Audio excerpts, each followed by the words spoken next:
Hello mga tol. Today nasa tayo dito sa Magalang Arayat Road. Susubukan natin kumain dito sa, hindi natin susubukan, kakain talaga tayo sa Apong Niro Ningnangan Food Hub. Ayan, sa Bitas to, Bitas Arayat.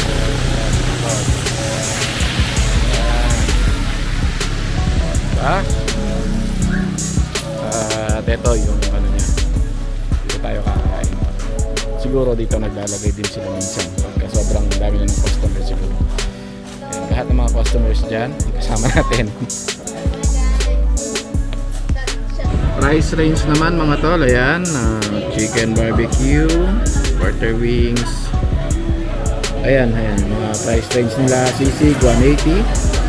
Okay lang yung mga presyo mga tol, pero titikman natin yan, titikman muna natin kung okay lang ba talaga. Syempre depende yan sa lasa. Ayan.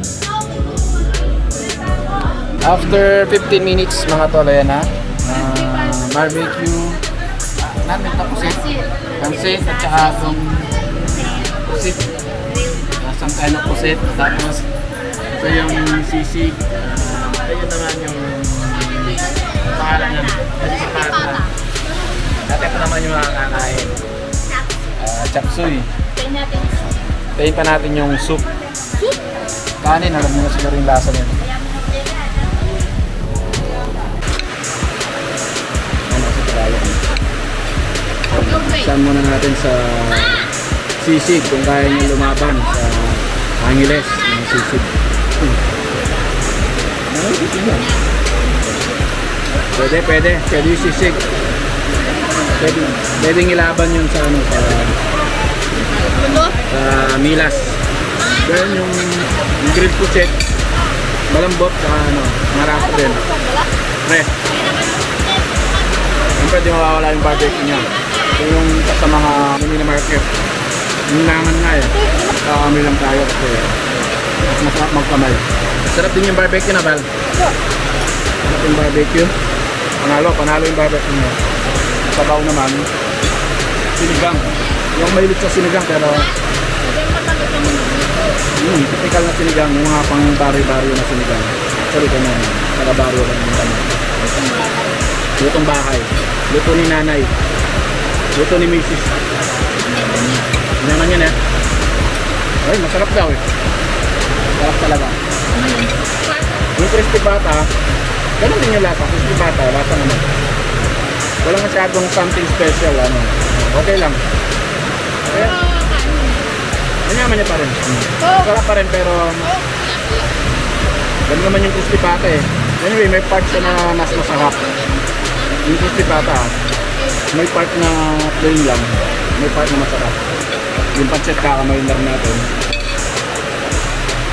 masarap eh.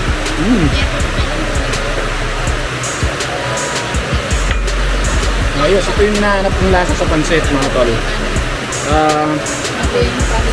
Parang naalala ko yung dating pancit sa Lomi House. Masarap yung pancit. Hindi ito sponsored masarap talaga. Hindi naman yung pancit. So kung pupunta kayo dito at maghahanap ng masarap, basically lahat masarap. Pati yung kanin masarap.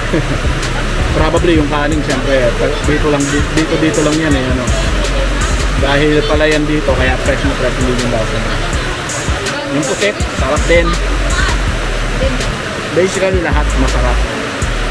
Yung coke, alam niyo na yung lasa ng coke. Pag mag-service din, ambience, di naman mainit kasi ano eh, open ka. Ayan, open. Naulan lang ngayon. So kung pupunta kayo dito sa along the way lang, Arayat Magalang Highway, Bitas. Kung galing kayo ng Angeles bago magtulay, kung galing kayo ng Arayat after ng tulay, parang ayaw nga lang magkain, magkanin. Sarap din itong suraw. Sarap yung sisig. Pero wala ng sisig eh. Naubos ng mga bata. Ayan o. Ayan. Sila doon ng mga sisig. Lalo na yun o. Boy sisig yun eh. Paborito niya sisig. Bilit. Boy. Bangus. Mangaw pa. Kain muna ako mga tol ha. Hindi ko ma-enjoy kung nabibigla ako. Ayun, meron din pala silang mga ano dito, banda-banda, kaya lang May schedule nga lang. Hindi ko alam kung anong araw yung mga banda nila dito. Banda lang sila doon.